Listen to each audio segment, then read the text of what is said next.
ಕೋಲಾರ ವಿಧಾನಸಭಾ ಕ್ಷೇತ್ರದಲ್ಲಿ ಕೋಲಾಹಲನೆ ಎದ್ದು ಬಿಟ್ಟಿದೆ ಅಂತಂದ್ರೆ ತಪ್ಪಾಗಲ್ಲ.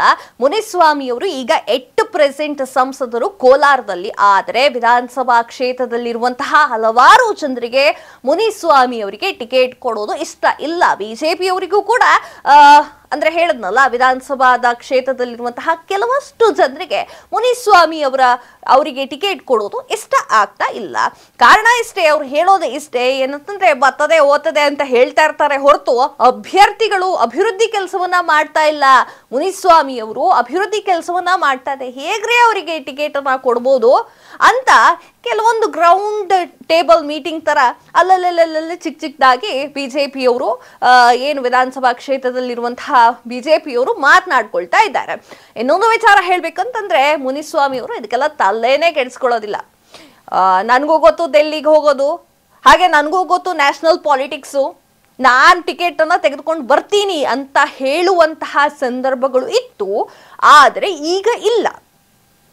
ಮೊದಲೇ ಇತ್ತು, ಅವ್ರು ಮುನಿಸ್ವಾಮಿ ಅವರು ಹಂಗೆ ಹೇಳ್ತಿದ್ರು. ಬಟ್ ಈಗ ಆ ಒಂದು ಸಿಚುವೇಶನ್ ಇಲ್ಲ. ಕಾರಣ ಇಷ್ಟೇ, ಬಿಜೆಪಿ ಹಾಗೆ ಜೆಡಿಎಸ್ ಏನು ಮೈತ್ರಿ ಆಗಿದೆಯಲ್ಲ, ಈ ವಿಚಾರವಾಗಿ ಕೆಲವೊಂದಿಷ್ಟು ಕ್ಷೇತ್ರಗಳನ್ನ ಜೆಡಿಎಸ್ಗೆ ಬಿಟ್ಕೊಡ್ಲೇಬೇಕು ಬಿಜೆಪಿಯವರು.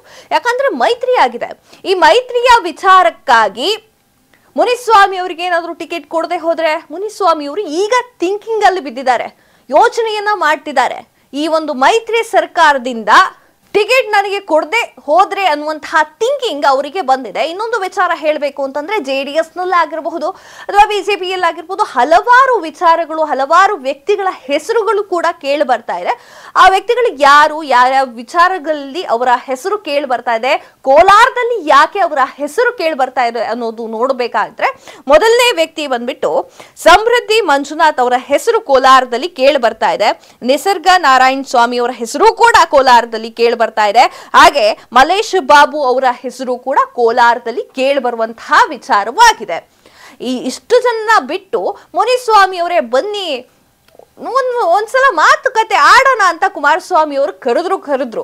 ಮುನಿಸ್ವಾಮಿ ಅವರೇ ಮುನ್ಸ್ಕೊಂಬೇಡಿ, ಒಂದ್ಸಲ ಬನ್ನಿ ಮಾತುಕತೆ ಆಡೋಣ, ಯಾರನ್ನ ನಿಲ್ಲಿಸ್ಬೇಕು ಅಂತ ಮಾತುಕತೆ ಆಡೋಣ ಅಂತ ಕರೆದ್ರು. ಯಾಕಂತಂದ್ರೆ ಸುಮಲತಾ ಅವರಿಗೆ ಅವರು ಹೇಳಿದ್ರು, ಯಾರು ಕುಮಾರಸ್ವಾಮಿ ಅವರು, ಅವ್ರೇನ್ ನಮ್ಮ ಶತ್ರುನಾ ಅಂತ ಈ ಮಾತನ್ನ ಹೇಳಿದ್ರು ಸುಮಲತಾ ಅವರಿಗೆ. ಸೊ ಮುನಿಸ್ವಾಮಿ ಅವರನ್ನ ಅವರು ಕರೆದ್ರು. ನೋಡ್ಬೇಕು ಕೋಲಾರ ಕ್ಷೇತ್ರದಲ್ಲಿ ಯಾರಿಗೆ ಹೋಗುತ್ತೆ ಟಿಕೆಟ್, ಹಾಗೆ ಜೆಡಿಎಸ್ಗೆ ಹೋಗುತ್ತಾ ಬಿಜೆಪಿಗೆ ಹೋಗುತ್ತಾ ಅನ್ನೋದನ್ನ ಕಾದು ನೋಡ್ಬೇಕಾಗಿದೆ. ಈಗ ಮುನಿಸ್ವಾಮಿ ಅವರಿಗೆ ಈ 3 ಜನರ ಹೆಸರಿದೆ ಅಲ್ಲ, ಅದು ಕೇಳಿ ಬರ್ತಾ ಇರೋದು ಸ್ವಲ್ಪ ಟೆನ್ಷನ್ ಆಗಿದೆ ಅಂತ ಅನ್ನಿಸ್ತಾ ಇದೆ. ನೀವೇ ಕ್ಷೇತ್ರದ ಜನರು, ನೀವ್ ಹೇಳ್ಬೇಕು ಯಾರಿಗೆ ಟಿಕೆಟ್ ಕೊಟ್ರೆ ಉತ್ತಮ ಅಂತ ನೀವ್ ಹೇಳ್ಬೇಕು. ಕಮೆಂಟ್ ನಲ್ಲಿ ಕಮೆಂಟ್ ಮಾಡಿ ತಿಳಿಸಿ. ಇದೆಷ್ಟೋ ಈ ಹೊತ್ತಿನ ಸುದ್ದಿ ಆಗಿತ್ತು. ಮತ್ತಷ್ಟು ಸುದ್ದಿಗಳಿಗಾಗಿ ನೋಡ್ತಾ ಇರಿ ಲೈನ್ ಟಿವಿ ಕನ್ನಡ.